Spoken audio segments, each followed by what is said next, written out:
third evening, in order to bring you up to date and connect up what has gone before with the evening's talk, let us briefly recapitulate what we learned in the past two evenings. First, we learned that life is a master drama of nutrition and drainage under the control of the nervous system. We learned that drainage is the process by which the blood, the lymph, and the tissues of the body are kept sweet and clean, providing, of course, that process of drainage is normal in all particulars. Yesterday evening, we learned of the many ways in which our functioning powers or capacities are impaired and lowered so that the functions of life are not carried on in an ideal way. This evening, we want to trace further the developments that grow out of this impairment of the functions of life, with particular reference to the impairment of the drainage process.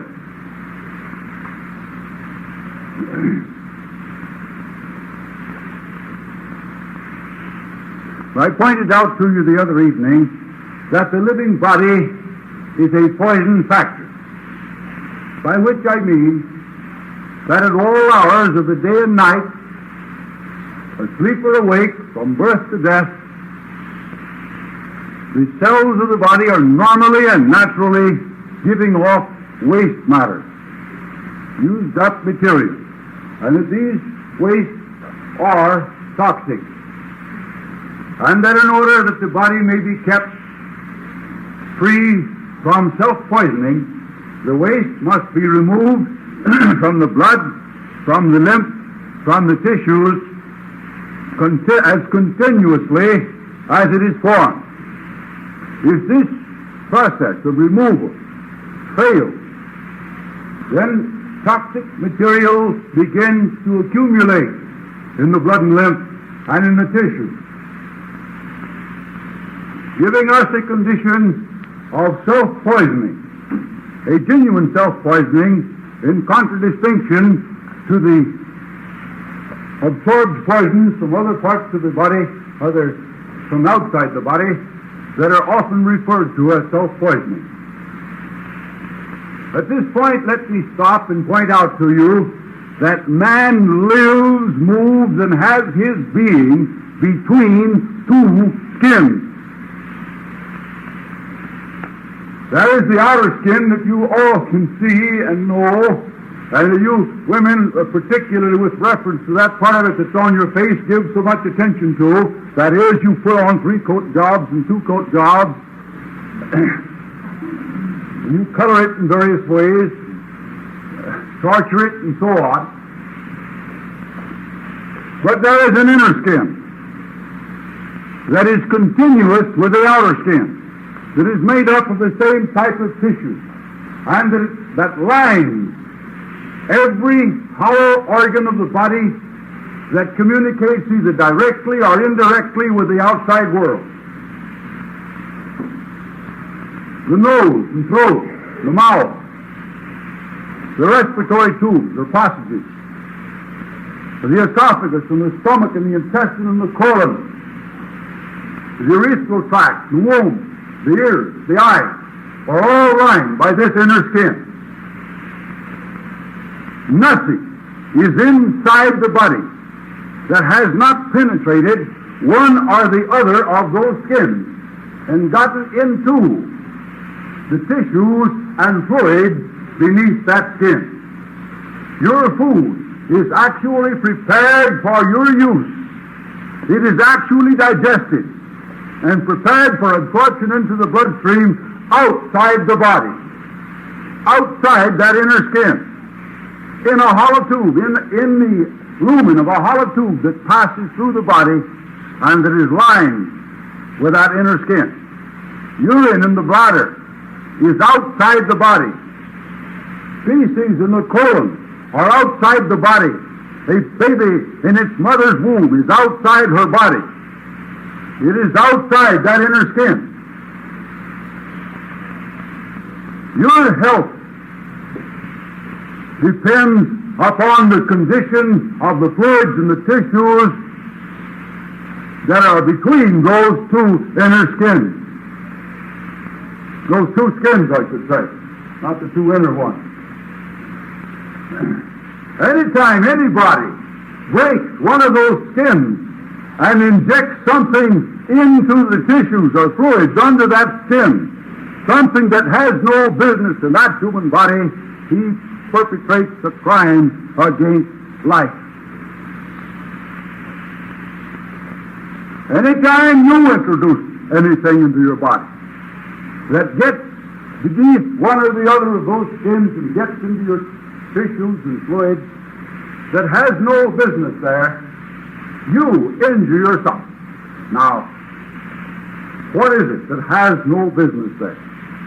Anything that cannot be transformed into living structure is a poison. It doesn't matter what it is. It may be common, ordinary earth. It may be chalk. Or it may be something that is much more violently toxic than these substances. Anything that cannot be transformed into living structure by the nutritive processes is a poison. This is the reason that the waste matter, which is made up of the same material that went into your body originally as food, is a poison. It is now in a condition that it is no longer useful. It is no longer transformable into living structure. It is a foreign body, so to say, and it has no business there, and it must be eliminated. It must be cast out.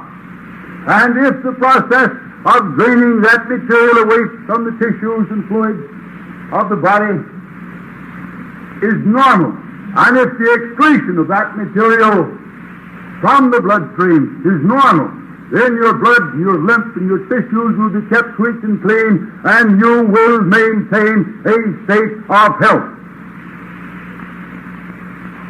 If, on the other hand, the organs of elimination falter in their function, that is, if elimination is checked or inhibited, there is a retention of part of the normal waste of life, what the physiologists call metabolites. I'm sure all of you know what that is, so it's another one of those incidents where it's profitable to use $15 words so that people won't know what you're talking about and they'll think you're very wise. Waste matter. There is a retention of a part of the waste that should be eliminated, and it accumulates in the blood, in the lymph, in the tissues, producing that condition of self-poisoning. Now we have applied to that condition the term toxemia. Now what does it mean? It's another $15 word. It comes from two Greek roots. Toxin, meaning poison, and hemia, meaning blood. Toxemia simply means poison blood. It means an accumulation of toxic waste in the bloodstream. Now, if you look up the word toxemia in a medical dictionary, you'll find it listed about 12 times with a different definition under each one. There are all kinds of toxemias. But the toxemia that I'm talking to you about tonight is an auto-generated toxemia.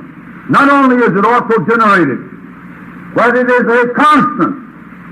It is something that you have with you all the time.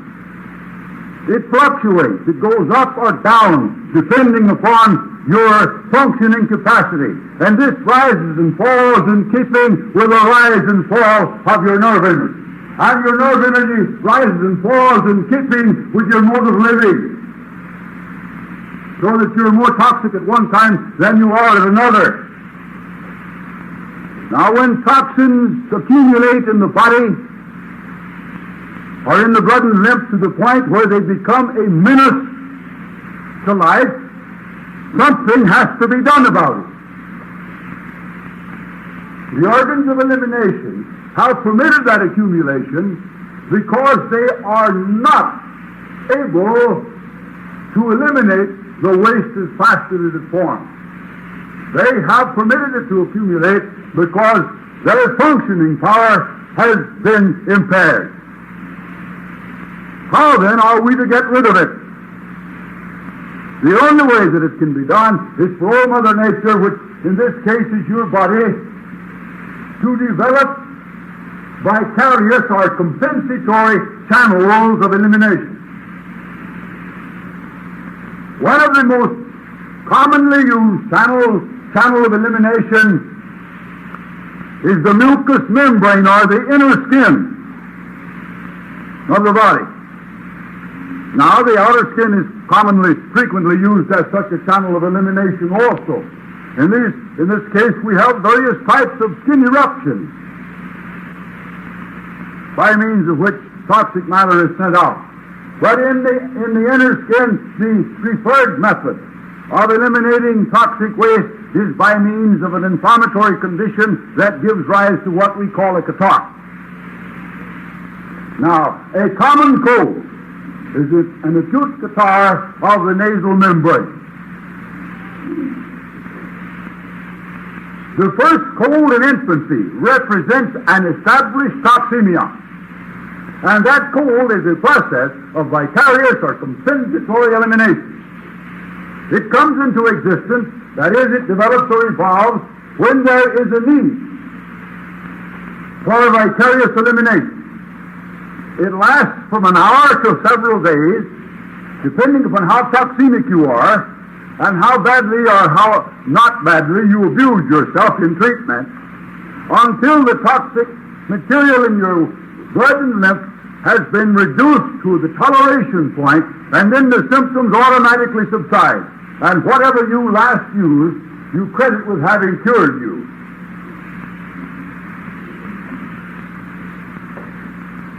Only today, a lady said to me, with reference to another man who lectures frequently in your city, that this man says, well, Dr. Shelton gets results with his methods, and I get results with my methods, and somebody else gets results with other methods, and so on. We're all doing good.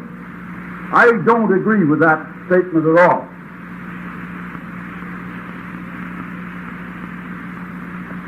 The theory among the American Indians was that when there was an eclipse of the sun, it represented a large squirrel devouring the sun.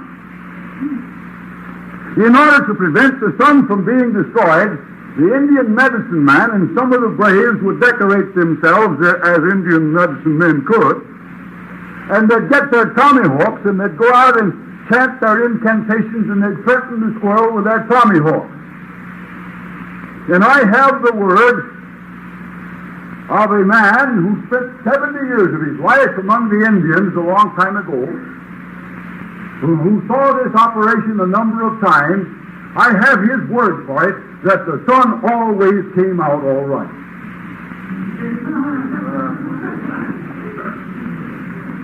They actually succeeded in frightening away that squirrel and saving the sun. Now, it doesn't matter what kind of treatment you use if the person has a cold.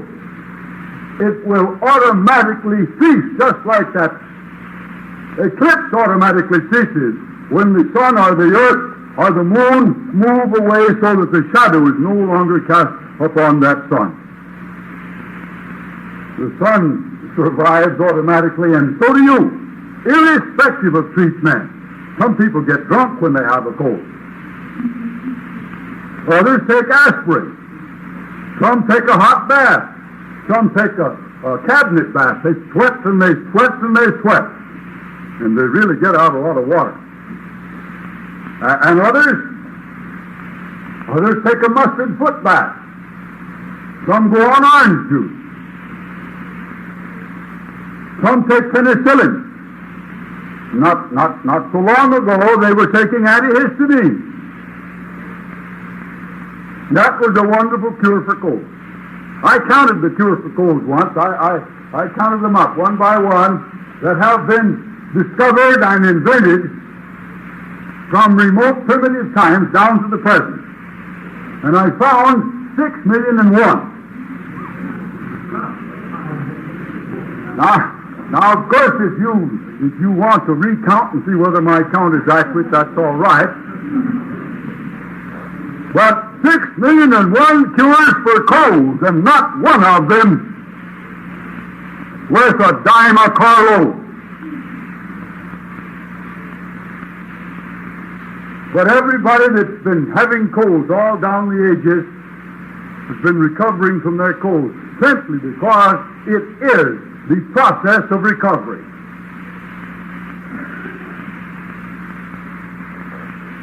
But the individual who recovers from a cold does not recover from his mode of living that impairs his functioning power. He does not recover from the mode of living that is using up his nerve energy in excess of his ability to recuperate it or regenerate it during the hours that he allots to rest and repose. So he continues on in his state of enervation, and he continues to build more toxemia. So in a little while he develops another crisis, another cold, tonsillitis, pharyngitis, laryngitis, stomatitis, gastritis, colitis, diarrhea, something of the kind. Some kind of a compensatory eliminating process. If it's a woman, it may be leukorrhea. They get rid of a lot of toxic waste in that way. The toxic condition of the body is reduced again to the toleration point. The symptoms subside. The doctor that was called in was a marvelous doctor. He cured me in a rush.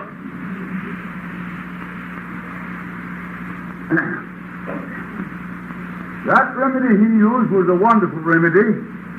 I told you last night that all schools of healing, irrespective of their theories and their practices, whether they belong to the remote past or to the present or come into existence next week, all ride to glory on the self-healing powers of the human body. And the process that we call disease is one of the most important of those healing powers. All down the ages, the so-called healing professions have been fighting the very thing upon which the salvation of the life of the individual depends.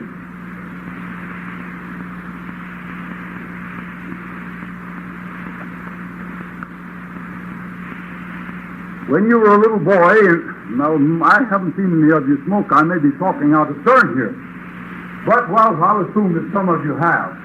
You know, the process of becoming a man involves that somewhere along the line smoking. If you don't smoke nowadays, you're a sissy. So you took your first cigarette, and you got nice and sick. There was vertigo, there was tremors of the muscles, there was headache, there was nausea, there was vomiting. I remember the first time I tried some tobacco, it was in the form of snuff. I was just a little bit of a fellow, not much bigger than the can of snuff itself. And I thought before the process ended that I was going to get my socks up as well as everything else. Now all of that was simply a means of throwing off that poison. But if you keep on using the stuff, you build what's called toleration points. And you get so after a while, instead of using just a little bit of one cigarette and getting sick, you feel sick if you don't have 2 packages a day. When you reach that point, you can get sick from tobacco poisoning or from nicotine poisoning only by taking the nicotine poisoning in excess of your toleration, then you can have all the symptoms of acute nicotine poisoning. You can have nausea and vomiting and all the other symptoms that go with it by taking your nicotine in excess of your toleration.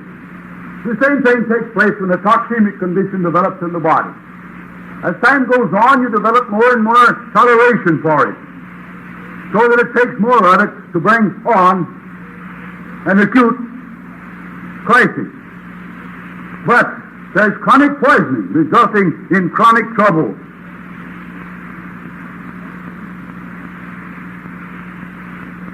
So that you develop the so-called chronic diseases. Instead of having a frequent cold, now you've got catarrh of the nose and throat. Well, that's all a cold is, an acute catarrh of the nose and throat instead of a chronic one. You've got what you call sinus. Of course, you were born with sinuses. What you mean is that you've got sinus inflammation, or if you want to use the medical term, you have sinus infection. You have hay fever, or you have asthma, or you have nephritis, or cystitis, or you have colitis, or proctitis, or some other of the many catarrhal diseases in all parts of the body that are lined with that mucous membrane or inner skin. Any part of the body that is lined with that inner skin can develop a catarrhal condition, a catarrhal disease. That is, it can be used as a fontanelle through which to leak out of the body a lot of accumulated waste.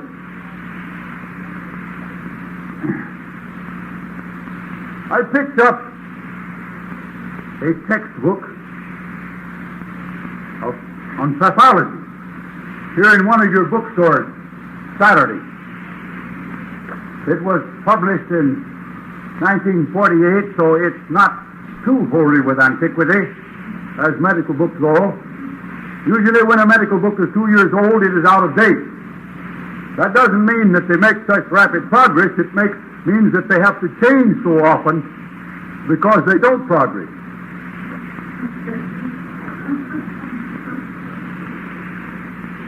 They go around in circles.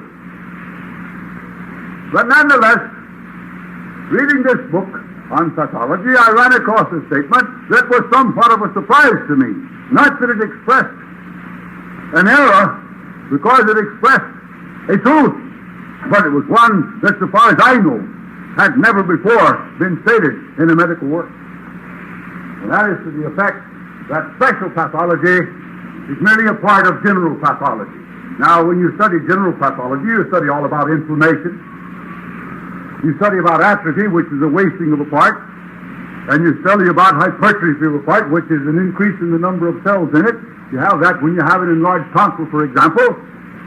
And you study about hyperplasia, which is an increase in the number of cells and in the fibers of the part. You have that, for example, when you have a tumor and a cancer.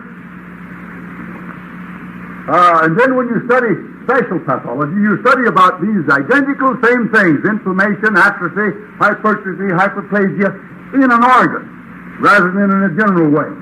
You study about inflammation in the liver, for example, or an abscess in the liver, or you study about hypertrophy of the liver, or hyperplasia of the liver.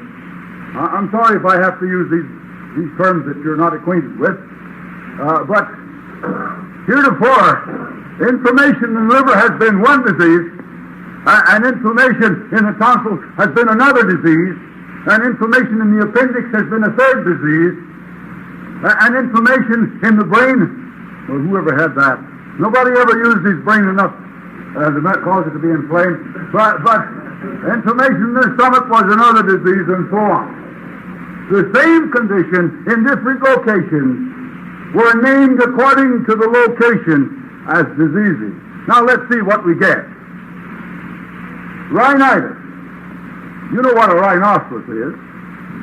Rhino is the Greek word meaning nose, and the rhino has one, but so do you, and rhinitis is inflammation of the lining membrane of the nose. That's all. You have it when you have a cold. You have it in catarrh. You can also have it if you practice the old habit of our grandfathers and grandmothers of taking snuff up the nose. Snuffing it, they called it. Later they got to dipping it. Then they got to pouring it down under their lips and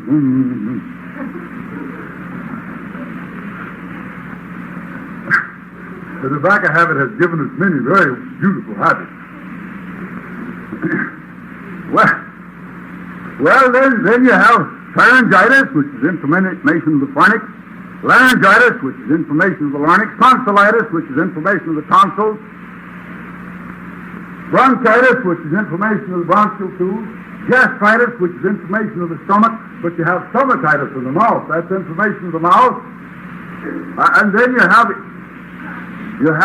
duodenitis, which is inflammation of the duodenum, cholangitis, which is inflammation of the gall ducts, cholecystitis, which is inflammation of the gallbladder, and hepatitis, which is inflammation of the liver, pancreatitis, which is inflammation of the pancreas, appendicitis is inflammation of the appendix, colitis is inflammation of the colon, metritis is inflammation of the womb, and it's even worse than that. The womb has a little neck that they call the cervix, which is a Latin term meaning neck, and it can be inflamed on the neck, and that's cervicitis. It has an inner lining which is called the endothelium. If that's inflamed, it's endometritis. Then it has an investing membrane which covers the outside of it, and that's the perineum on it, and no, I can't think of the term right now. Let me go. If there's inflammation in that, it's perimetritis. And in the heart muscle is known as the myocardium, from a Greek word meaning heart, and muscle, from two Greek words. If the inflammation is in the muscle, it's myocarditis. If it's in the lining membrane of the heart, it's endocarditis. If it's in the investing membrane of the heart, it's pericarditis. If it's all three of them, it's perimyoendocarditis. And so we go. And we can go on through the body. Itis is a little Greek suffix meaning inflammation. So if you see itis, remember that means inflammation. And then the word that follows that precedes it. I mean, the part of the word that precedes it tells you where it's located. No, they don't tell you have inflammation of the womb because they can't charge you $5 for that. They say you have metritis. That's worth $5.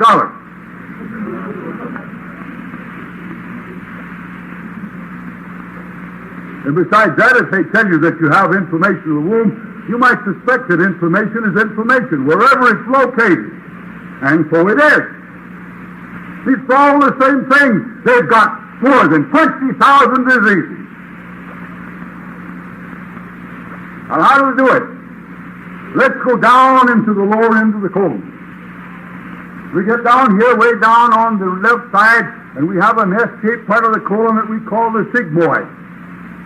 And right down the last 2 or 3 inches of the colon is a little part that we call the rectum. Now, when you have inflammation in the rectum, they don't call it rectitis, they call it proctitis. Well, what I want to bring out is, if you have inflammation of the sigmoid, that's sigmoiditis. Now, these two parts of the colon are continuous with each other. They're not really parts. They're divided off there for convenience of somebody or the other. There's no line of demarcation between the one or the other. You can't find any line that divides the rectum from the sigmoid.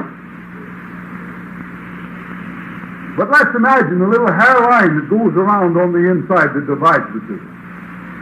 Now, we get just a 1/16 of an inch over on one side of that little hairline with a little inflammation, and we've got proctitis. We go just a 1/16 of an inch on the other side, and we've got sigmoiditis. Every quarter of an inch of anatomy calls for another name. And that's the way you get 20,000 diseases. It's almost impossible to imagine how many diseases human beings can have if they just keep dividing them up in little bitty parts like that and giving a separate name to inflammation in each little part.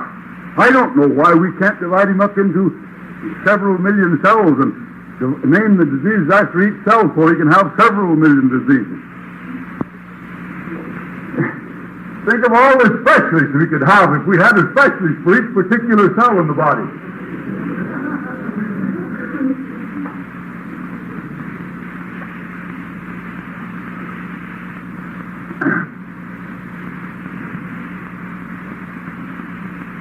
They went so far over in London once as to actually create specialists for diseases of the navel.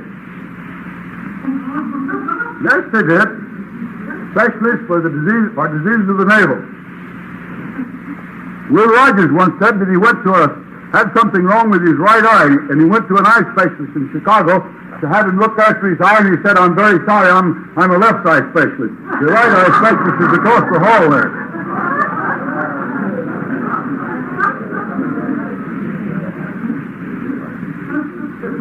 What's the matter with a physician that can't take care of the human body? That he has to parcel it out. One fellow takes care of your eyes, and the other your nose, and another your throat, and another your stomach, and another your womb, and another your big toe, and so on and so forth.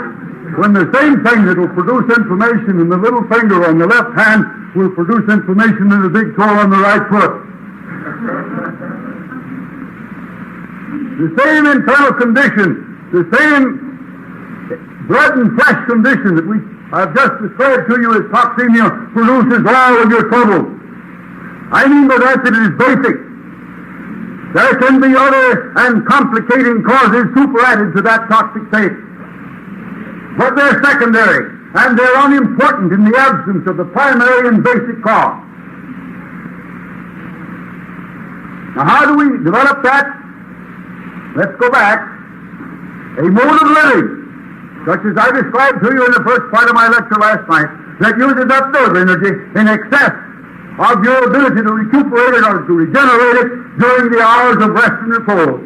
Lowers nerve energy. Nerve energy is functioning power. When nerve energy is lowered, elimination is checked. Secretion and excretion are both checked.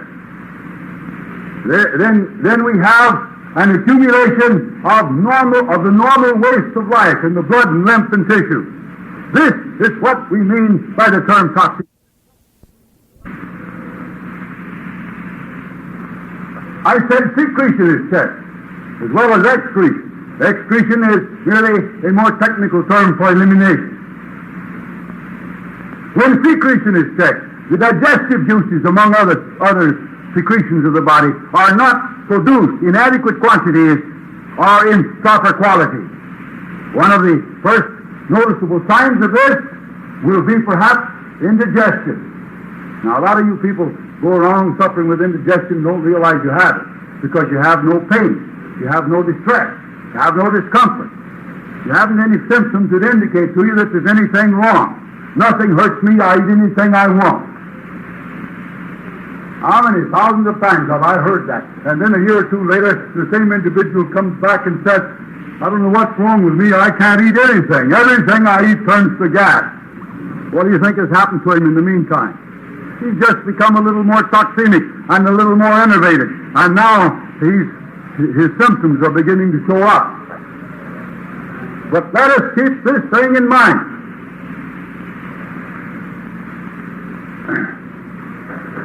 Diseases, whatever we name them, do not come into existence full-blown. Disease is an evolution. It starts in minute and imperceptible beginnings, and it gradually evolves, step by step, and stage by stage, from that first cold or first diarrhea in infancy to diabetes, or breast disease, or cancer, or tuberculosis, or hardening of the arteries, or heart disease, or apoplexy, or some other of the so-called degenerative diseases of later life by the time you're 35 to 40 or 50. All the time that evolution of disease is going on, it is interspersed at intervals, varying intervals, with crises and toxemia, by which the body seeks to eliminate at least the excessive or the accumulation above its ability to tolerate. You have colds, you have tonsillar troubles, you have other acute troubles, you may have so-called influenza, you may have typhoid or pneumonia, or something else of that type. All of these are merely crises and toxemia by which the body seeks to escape from its toxic overload. Unfortunately, you have been led to believe that all you need to do when you're ill in that way is to be treated until you're cured, after which, of course, they can bury you.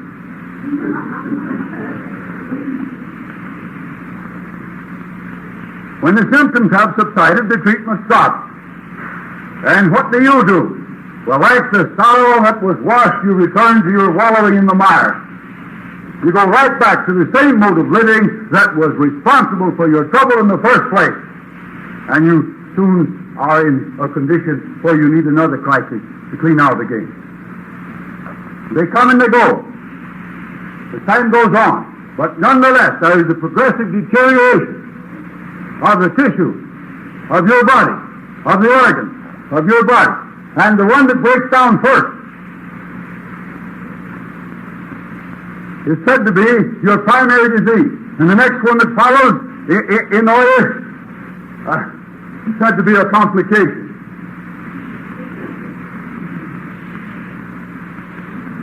Complication. It's merely a progressive and step-by-step and stage-by-stage wrecking of a body, of an organism that is being poisoned by the retention of its own waste matter, consequent upon a mode of living that impairs its functioning power so that it is unable to keep itself clean. Internally clean, I mean, and eternally clean.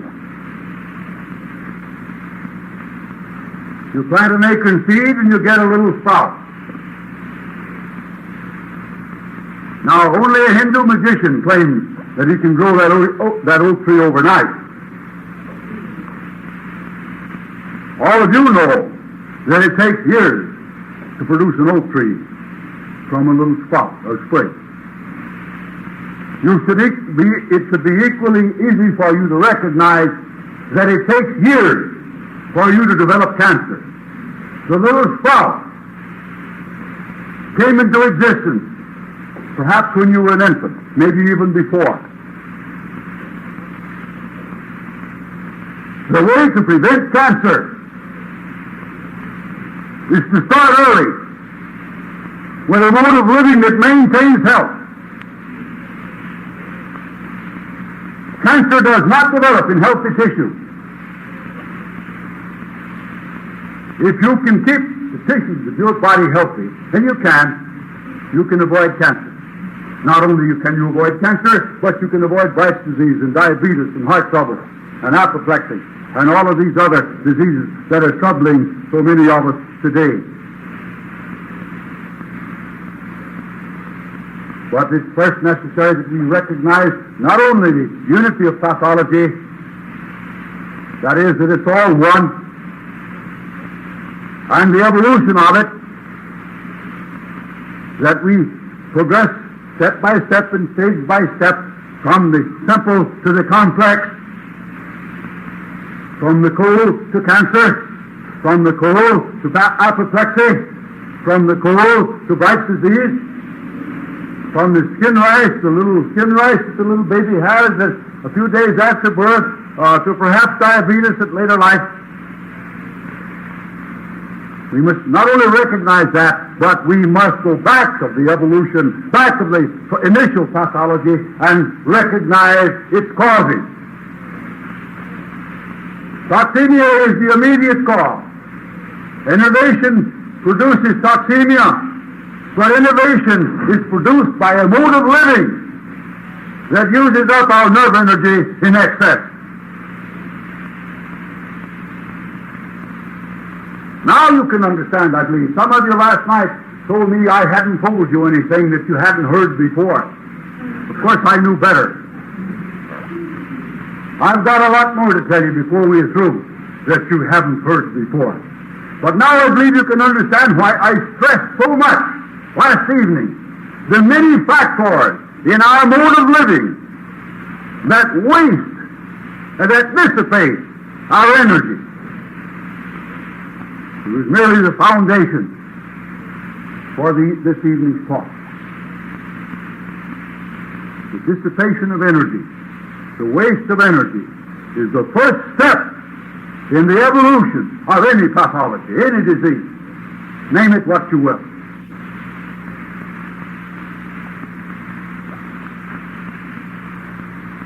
I've had a number of questions come up to me here during the past 2 nights.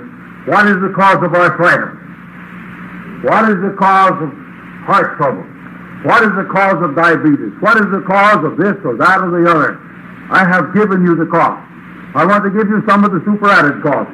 One of the superadded causes, one of the most common of them, is the absorption of poisons from the digestive tract. Now, why do you absorb poisons from the digestive tract? The normal products of digestion are not poisons. They're amino acids, monosaccharides, fatty acids, vitamins, minerals, water.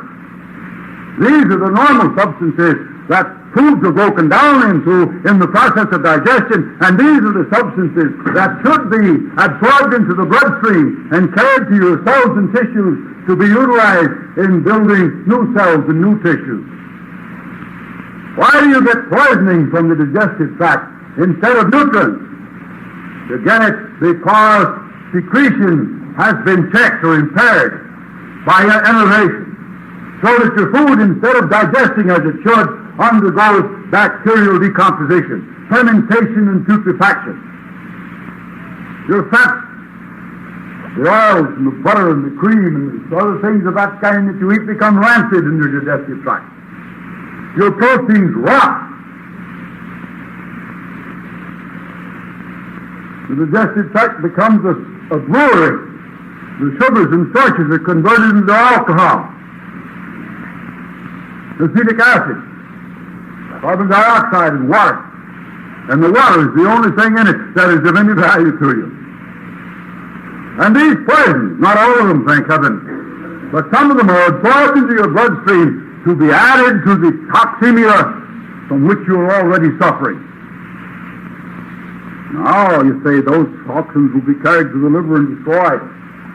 It's quite true that the liver is quite a efficient organ in destroying these toxins that are absorbed from the bloodstream. But don't forget that under this condition, your liver is also enervated. Its own functioning power has been reduced. Besides, it is already laboring under an overload of toxemia. So it doesn't succeed. And this addition of poisoning from the digestive tract, which is poisoning from the outside, exogenous poisoning rather than internal poisoning or auto-generated poisoning, complicates the simple diseases that arise of a toxic excess. Now, I use the term excess because I mean by that any accumulation of toxins above the toleration point. We shouldn't have more than a little bit of toxins in the bloodstream at any time. The bloodstream is never free of toxins because at all times it is carrying waste from the tissues to the organs of elimination.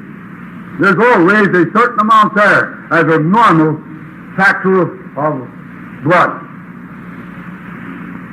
It's impossible to get rid of all of it. It becomes a menace to life only when it accumulates in sufficient quantity to evoke what we call reaction, and I don't like that term reaction in reference to the human body. The body acts, it also reacts, but we use the term reaction 99 times out of 100 when we're talking about a primary action, not a reaction. That's a technical point that you needn't worry your minds over. The point is that the toxins that normally circulate in the bloodstream become a danger only when they accumulate far above that normal amount. And when they become, when that excessive amount becomes chronic, then we have chronic trouble. Remember this, chronic disease is due to chronic provocation. Disease begins where cause begins, and it persists where cause persists. If cause is removed, the disease ends. I'll go into that more fully in my lecture Friday evening. I'll go into that more fully in my lecture Friday evening when I talk about recovery. But here are the clear remedies of the cause of your trouble. Now I know that many of you have had your tonsils removed, your teeth pulled, your appendix and gallbladder taken out, your womb and ovaries and tubes removed, your seminal vesicles, perhaps your prostate gland, your deviated septum whittled out, your sinuses chiseled out or drained. You've had all kinds of things done to you because these things were said to be foci of infection. Nobody ever stopped to ask the question, how and why did they become such? I remember some years ago I was called to see a woman in the city of San Antonio. She was in a nursing home there in the city. She had arthritis, or you can't have it either way you want. Every movable joint in that poor woman's body was arthritic. Even her jaw, as I said the other night, she still had enough motion in the jaw to be able to eat. She gave me this story. 6 years before I was called to see her, she developed arthritis. I believe it was in one ankle. She went to see her family physician. He examined her and he got through. He said, you have arthritis. I can't do a thing for you. We don't know what to do for arthritis. If I had your trouble, he said, I would go out to Denver to Dr. Tilden. You think she took his advice? Of course not. Whoever takes sound advice. He went next door to another fellow, and he said, it's your teeth. We'll pull those out, and you'll be all right. So he pulled her teeth. You think she got all right? Of course not. She developed arthritis in the knee. So now she had it in the ankle and the knee. She went to another physician. He said, it's your tonsils. We'll take out your tonsils. Then you'll be all right. So they removed her tonsils. Then what do you think happened? Why, she got well, of course. She didn't do anything of the kind. She developed arthritis in the other ankle and the other knee and in the hips. So she went to another physician. He made an examination. He said, it's your gallbladder. You've got an infected gallbladder. We'll remove the gallbladder and you'll be all right. So they removed her gallbladder. While they had her open, of course, they wanted to give her her money's worth. Give her a bargain. They took out the appendix also. Do you think she got well? No. She developed arthritis in the shoulders and the spinal column. So she went to another physician. He found that one of her tubes and ovaries was infected. We'll remove the tube and ovary, and you'll be all right. So they removed it. Do you think she got all right? She did not. The arthritis spread to the joints of the arms and hands and fingers and so on. So then it was that she came to San Antonio, and she went into the largest hospital in the city there, and they discovered that the other ovary and tube were infected. They said, we'll remove that and you'll be all right. They removed that, and then they put her over in a nursing home, and there she was, in that helpless and hopeless condition, a condition now that nobody could do anything for. If she had been properly cared for from the beginning, she would have been well in 3 or 4 weeks, and she could have saved all that 6 years of suffering, all those operations, and all that expense, and could have been enjoying life. Now they said to her, we don't know why you haven't gotten well. We've removed all the causes of your trouble. Fact is, they hadn't removed any cause at all. They'd been removing organs. Organs are not the cause of disease. They'd been removing effects, symptoms, local pathology, but not cause. I talked to the lady and I told her my method of caring for arthritis, and she said, isn't that the same kind of a method that Dr. Tilden uses? And I said, yes. She says, I wish I'd gone to him 6 years ago when my physician told me to. She should have, but she didn't. They had removed all the cause of her trouble, they said, and she didn't get well. I've seen that over and over and over during the past 35 years. I've seen men relieved of all of their teeth for arthritis, and every tooth was sound. I've seen tonsils taken out when there was nothing wrong with them, and they shouldn't come out even if there is. There's just as much intelligence in removing a tonsil because it's inflamed as there is in removing the heart because it's inflamed. Cutting off the head because you have a headache, chopping off your toe to cure a corn. The one's just as sensible as the other.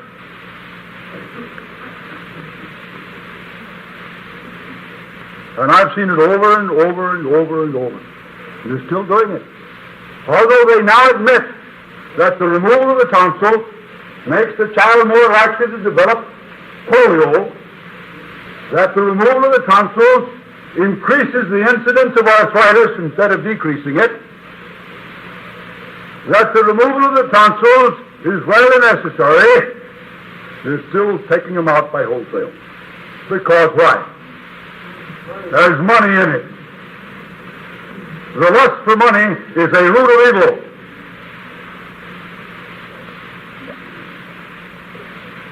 If some of you don't like that particular translation, I suggest that you look up the original Greek and you'll discover it doesn't say the love of money is the root of evil. It says the lust for money is a root of evil. There's more than one root. Most plants have more than one root.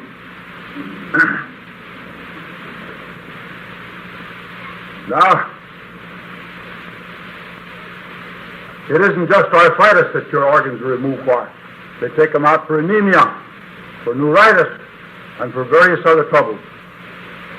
And they take them out just because it's good money in it. Not that there's anything wrong.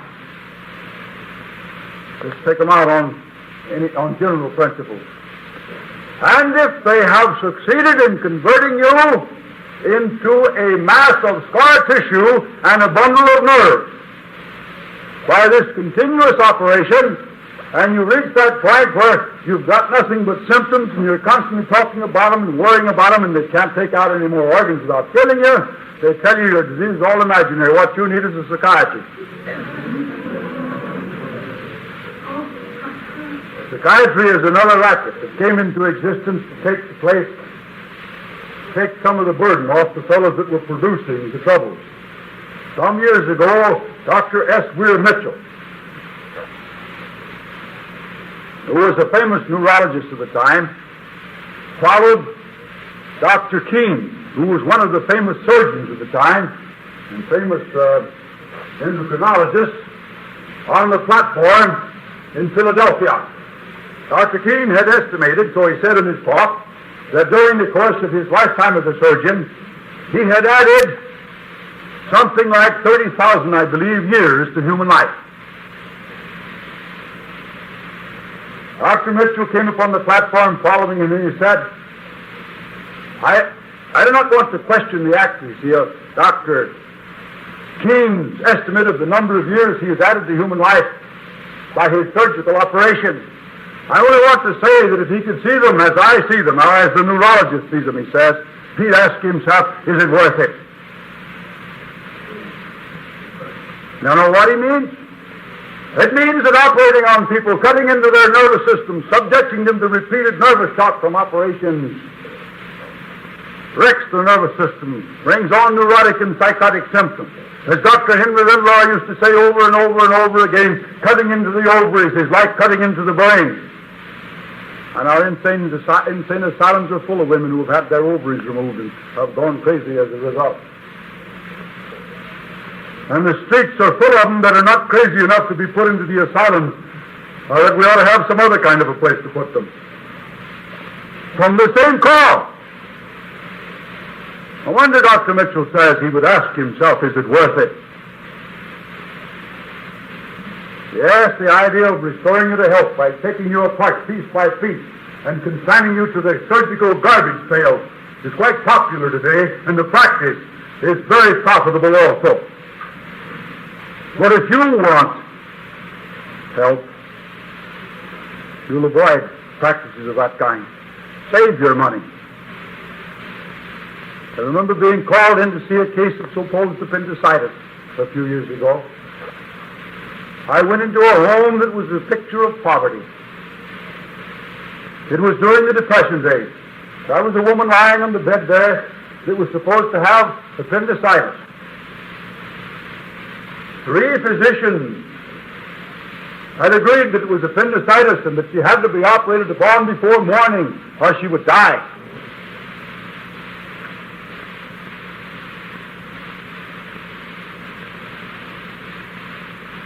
I looked around the home and saw the way the children were dressed and the way the home was furnished, and the man there sitting there in his overalls, and I said, "How much money do you make?"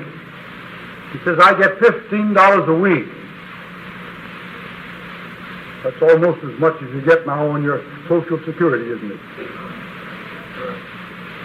You don't get enough Social Security to live on, and you get too much to die on. That's the trouble with it.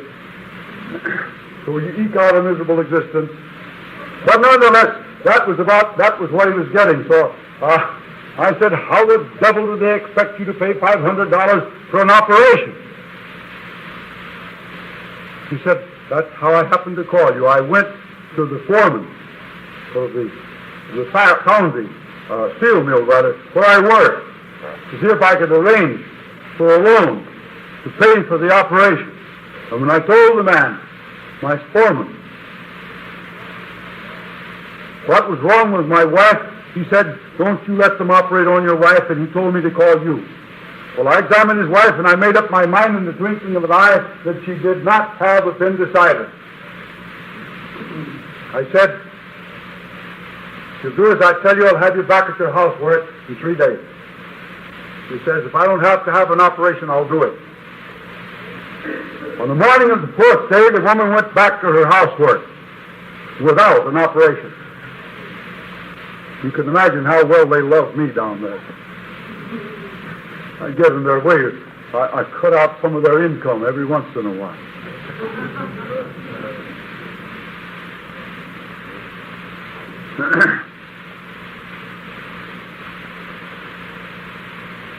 Now, all of our diseases grow out of the causes that I have just mentioned for you.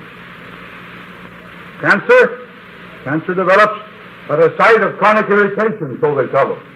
But they never tell us what produces the chronic irritation.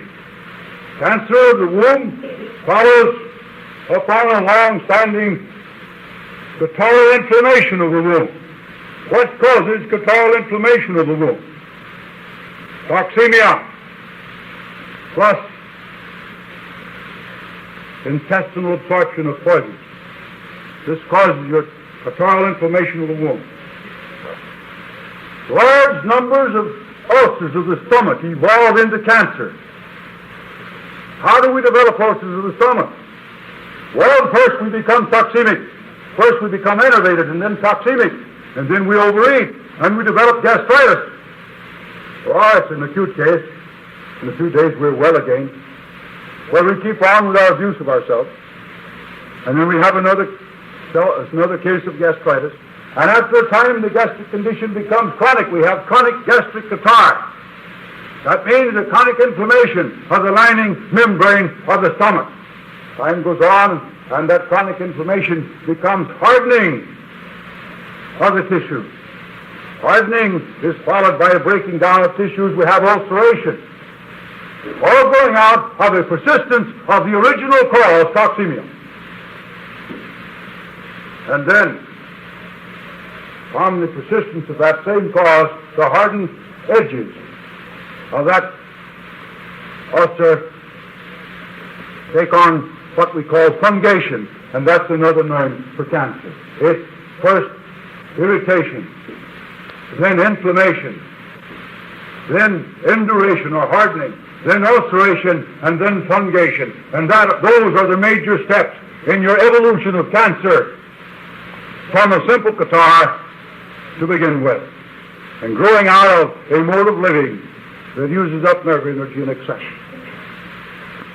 It doesn't matter whether the cancer develops in the breast, in the rectum, in the stomach, in the intestine, in the womb, or somewhere else. That is the order of its evolution. And it can be checked at any point along that line by removing the cause at any point up to the actual development of the cancerous state itself. The trouble with our handling of cancer today is that we begin at the wrong end. We begin at the end point rather than somewhere back along the chain of cause and effect where the evolution of the pathology can be stopped.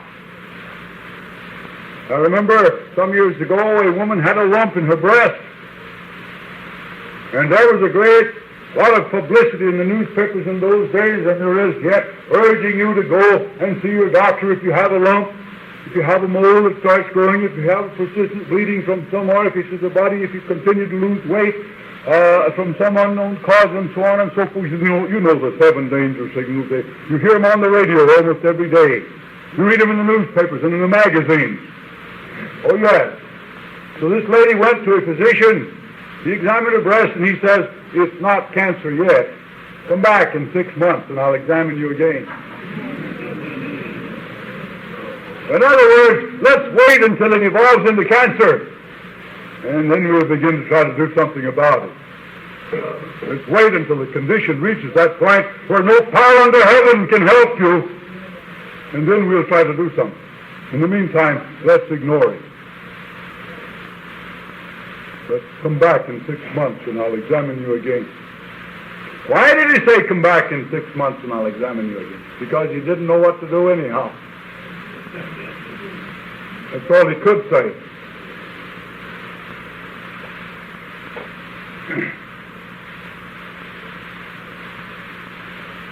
Cystitis is a catarrhal inflammation of the bladder. It can be very painful. It can cause you a lot of trouble, keep you up at night. Well, you go to a physician and he'll irrigate your bladder. Some strong caustic solution. And he'll keep it up for a long time. He may ruin you in the process. But you never think that cystitis has a cause, and that if the cause is removed, the cystitis will automatically and spontaneously get well.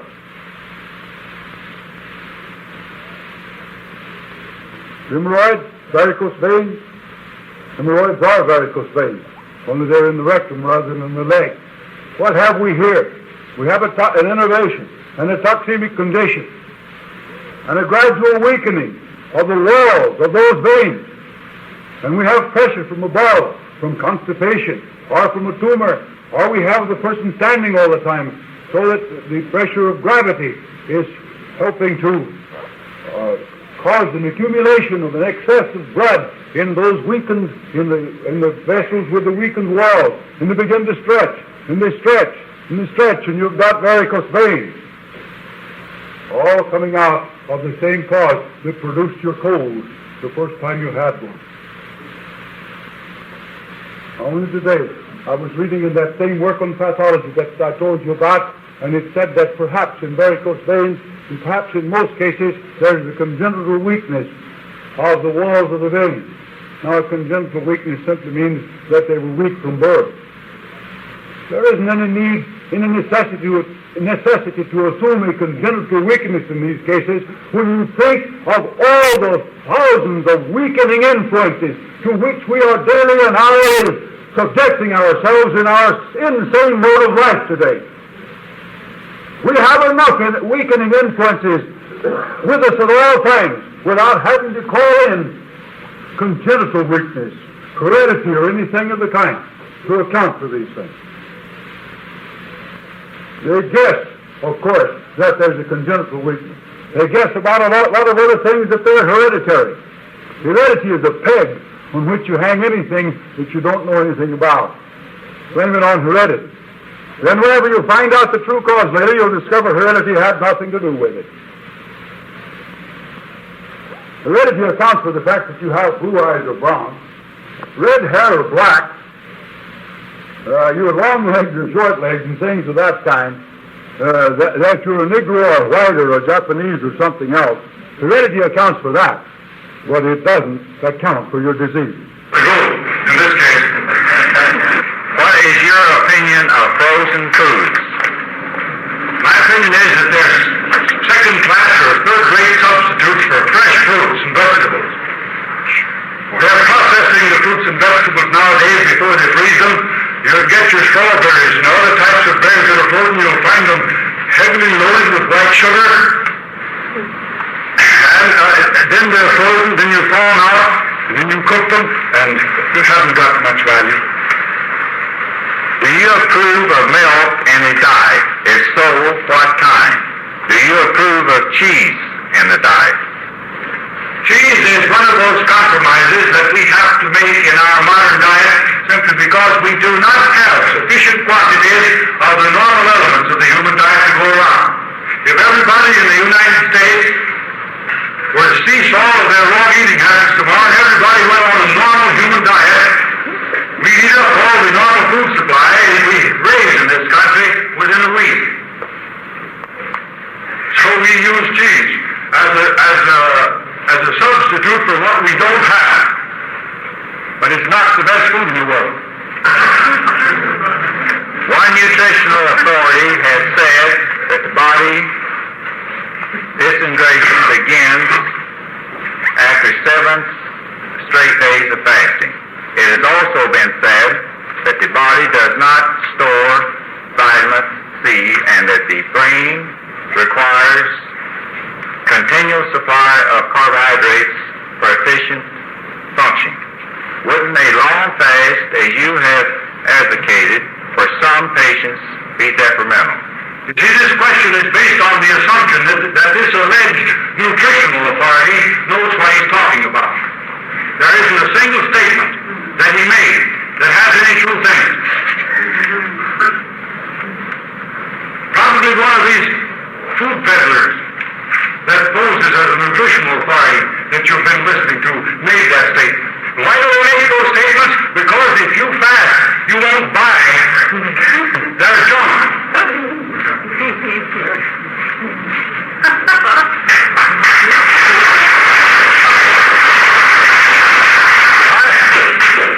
One of my patients went into a health food store in San Antonio once, and he said to the young lady who runs the store, "Why don't you handle Dr. Shelton's books?"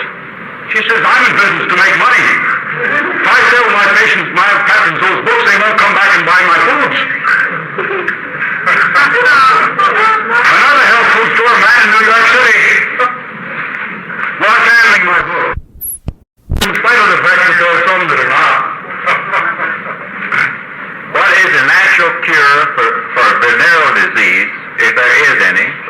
Have heard that male fern root was recommended by a well-known nutritional authority for worms. What would you suggest? Well, now, in the first place, there is no natural cure for anything. Nature is not engaged in the curing business, and she hasn't turned out any cures. I've repeatedly urged you during the course of these lectures to forget cure and curing. Now, I might say to you, as I've said so often in my writings and in my lectures, the cures may come and the cures may go, but the curing goes on forever. You never lose your faith in curing, no matter how often the curing professions change their cures. And you know they change them more often than fashions in women's hats. I'm sure you've all heard the story about the man who one of his neighbors saw him running down the street as fast as he could with a bundle under his arm, a box under his arm, and the neighbor stopped him and said, What's your hurry? He says, I just bought my wife a new hat and I'm trying to get her home before the fashion changes. Well, that's the same way in cures. The fashion changes so rapidly that by the time you become acquainted with one, they've got another one. And it doesn't matter which school you go to, it's the same thing in all of them. It's a constant succession of new cures, new wonder cures, new sensations. And you keep on believing in cures. Nature is not engaged in curing and she hasn't turned out any. Keep that in mind and stop talking about and believing in cures. Now, venereal disease isn't any different from any other disease. It means disease of the venereal organs, that's all. It gets well, gonorrhea, horrible thing. Dr. Cabot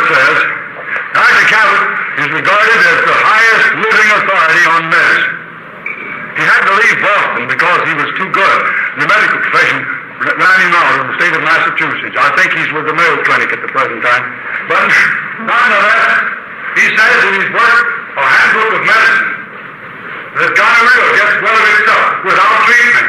But, he adds, we make people believe that it's serious in all cases in order to make them behave themselves. Those are not his exact words, but to that effect. I think there was something else there now about some kind of a root for worms. For worms. Burn root. I've handled various kinds of worms. I mean, I've handled cases of various kinds of worms.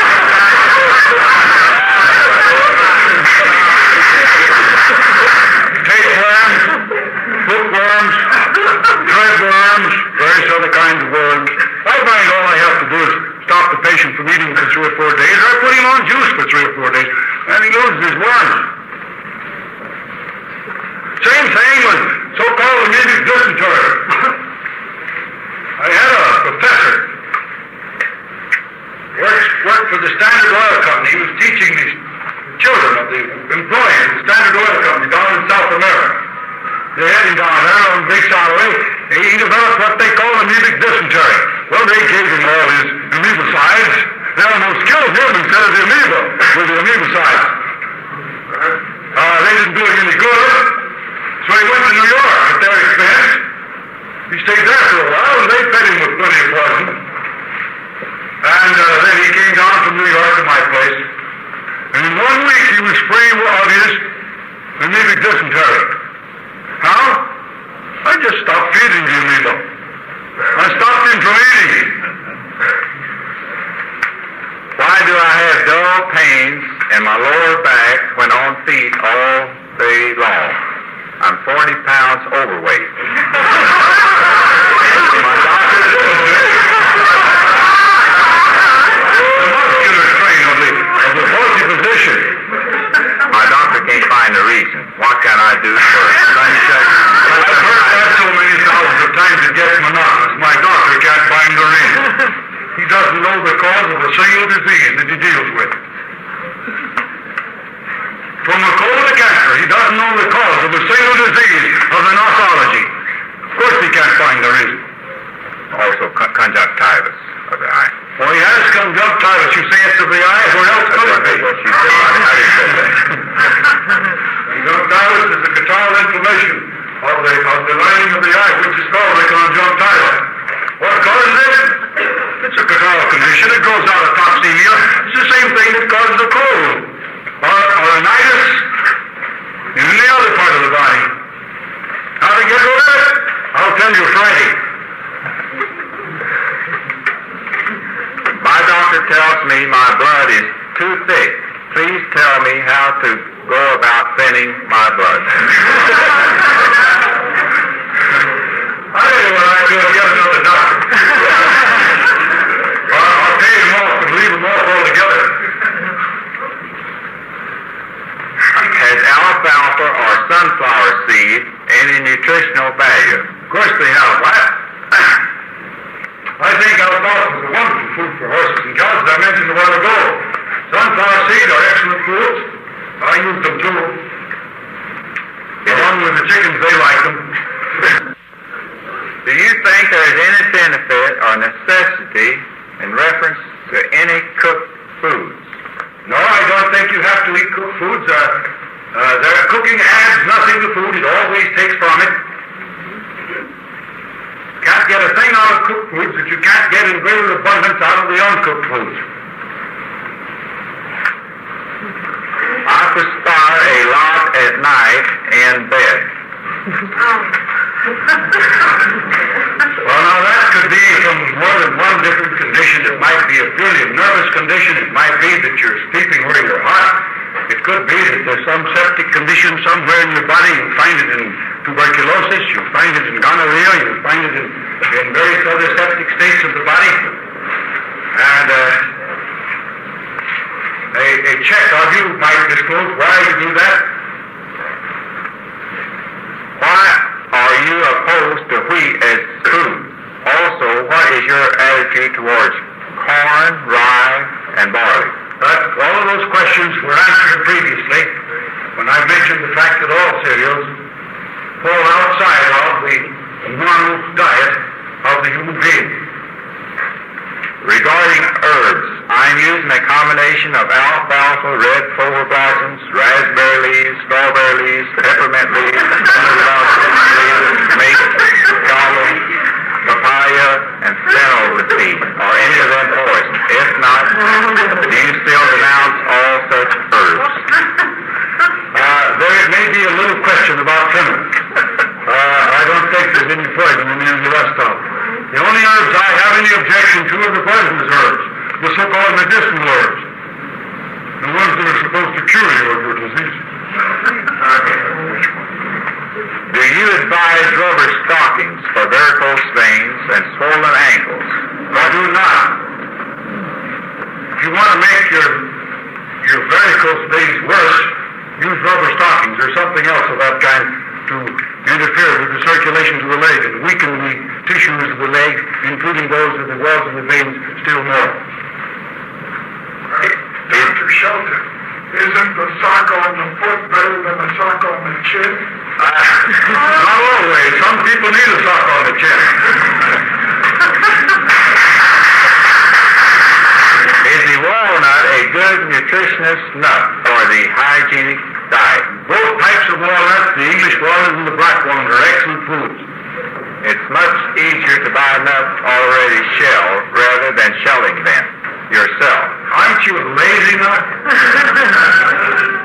Is it You just get a much better nut if you take it fresh from the shell. And after it's been subjected to the atmosphere for a considerable time and a lot of oxidation has taken place and the oils have become rancid, we get so lazy now that we're too lazy even to chew our food. We buy machines to do it for us.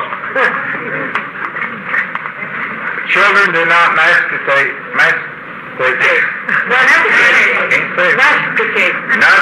too well? Is it all right to flake them in a liquefier without blanching them?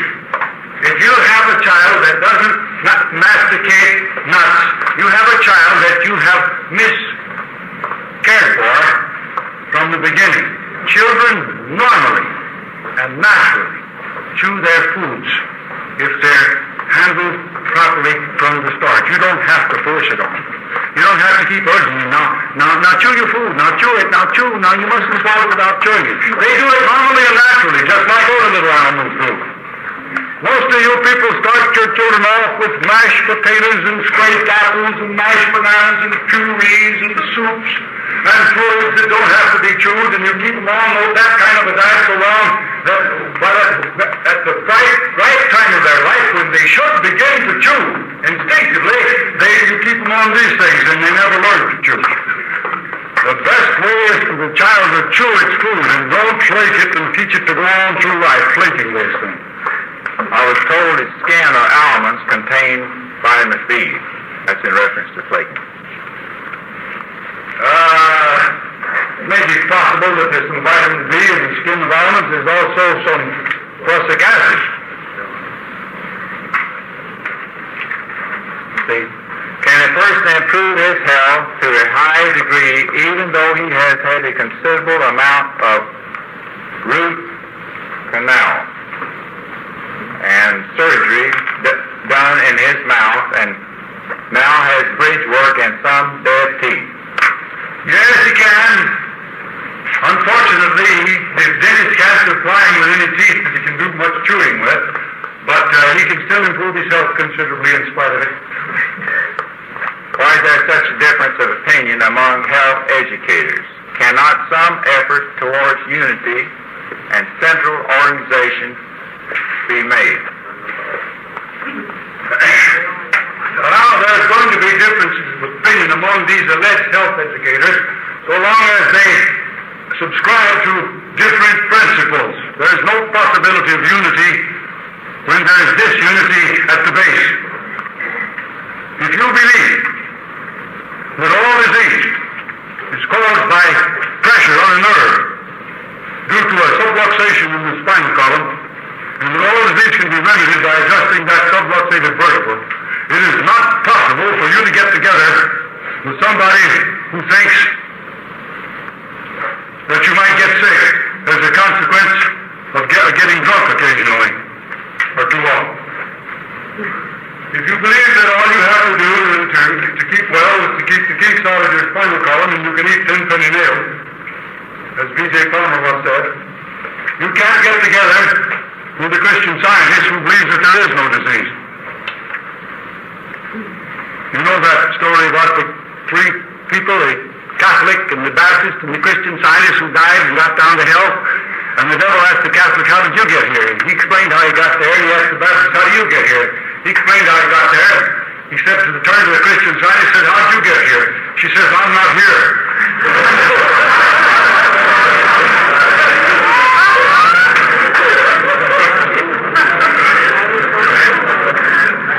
How did you cure the woman with appendicitis in 4 days? I didn't cure anybody in all my life. I never expected. I'm not in the curing business.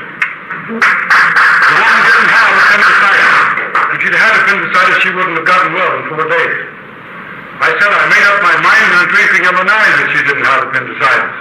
Then she had a diagnosis of appendicitis. 75% of the cases that are operated upon just have a diagnosis of appendicitis. 100% of those people that are operated upon for chronic appendicitis don't have anything wrong with their appendix. There is no such thing as chronic appendicitis.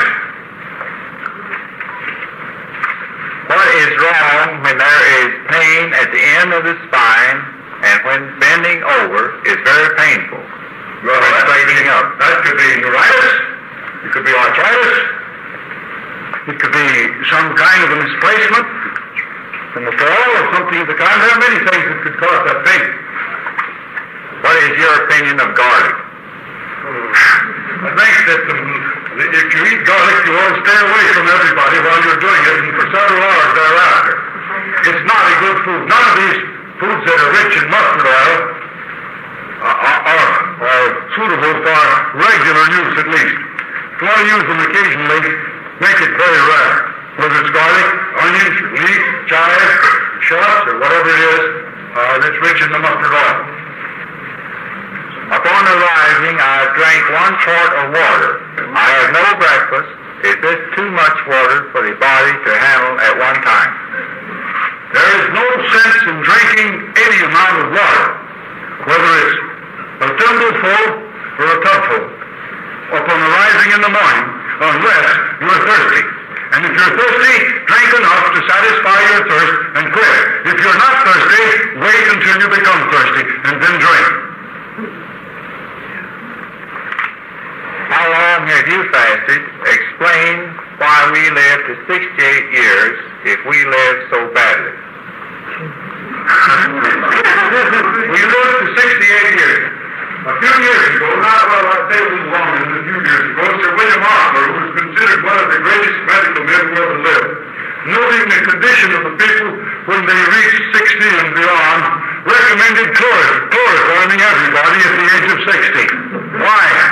Because you're a bunch of bald heads, glass eyes, false teeth, wooden legs, hobbling around, members of the great army of unburied dead, waiting for the undertaker, but not wanting to be buried. You live. You call that living?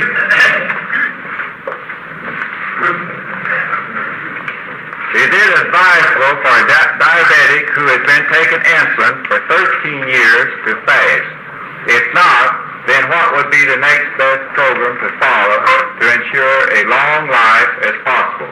I make it an invariable rule never to accept a diabetic case that has been using insulin for as much as 2 years.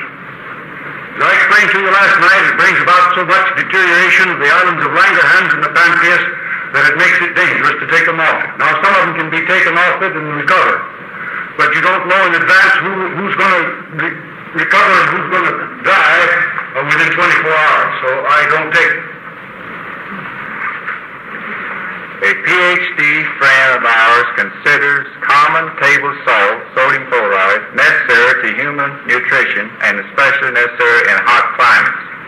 He has come back at me with the idea that table salt serves as a catalyst in the body and that is the reason it leaves the body in the same state in which it enters. What do you know about this? I think there's nothing like being a PhD. If you understand what the B stands for, the PH is PH-double-O-L. Now you can figure out the rest of it, I believe. Sodium chloride has absolutely no business in the human body in the form you take it as common salt. It does not go to the catalyst. It serves as nothing more than an irritant. I have a PhD too, but I don't brag about it. What is your estimation of the comparative nutrient value of vegetables grown above the ground in the sunlight and those grown under the ground? Well, there is considerably more value in the vegetables grown above ground. There's a greater percentage of vitamins in the green vegetables above ground. There's a higher percentage of minerals in those vegetables. There's less starch in them. And in all respects, they're superior to the vegetables that grow underground. Is meat necessary? What do you mean by meat? Look it up in the dictionary and you'll discover that it means food. I believe it is. If you mean flesh, I haven't eaten it for 40 years. If it's necessary, I'm going to have to start eating some soon. Is your method of teaching the same as that of Professor Arnold Ehret, who wrote the book Nucleoside Healing System? I know what he wrote. He wrote a lot more besides that. My method of caring for my people and my method of teaching has absolutely nothing to do with the Ehret program or system. The man did not know the difference between mucus and pus. He's not a man that I think could be trusted to give you reasonable and sensible advice about taking care of yourself. Is cottage cheese a good food? What about raw cream? Cottage cheese is among the best of the cheeses. Cheese still remains a compromised food, as I mentioned a while ago. What was that other food? Raw cream. Raw cream. Cream is something, all of the fats are foods that should be taken in moderation. Some of you like to put a lot of it on your salads and on your vegetables and so forth. And you overeat on creams, and you have a lot of catarrh as a consequence, because an excess of butyric acid gives you butyric acid poisoning, and that shows up as a catarrhal condition. Are mental disorders hereditary? I told you during the course of the talk that you ought to forget that idea that disease is hereditary. It's a peg on which we hang all the things that we don't know anything about. The more ignorant we are, the more hereditary diseases we have. And the more we learn about causes, the fewer hereditary diseases we have left. Can pyorrhea of the gums be cured by fasting or the proper diet of fruits, vegetables, and nuts? Also, how about rheumatism? Pyorrhea of the gums can't be cured by anything. But pyorrhea will get well. That is, the patient will get well of his pyorrhea on a fast, or a fast followed by proper food. And by removing all the causes that have produced Rheumatism. How about rheumatism? That's right. Well, how about it? I once gave the definition of rheumatism that it's just one damn thing after another. It's the outgrowth of a toxemic condition, and all you have to do is get rid of the toxic state, and I'll explain that to you Friday. What causes the impotence, and how can it be helped? Well, impotency is caused by many things. In a great number of cases, it's simply due to defective nutrition. In other cases, it's due to disease of the genital organs. I think in a great majority of cases, it's simply due to sexual excesses.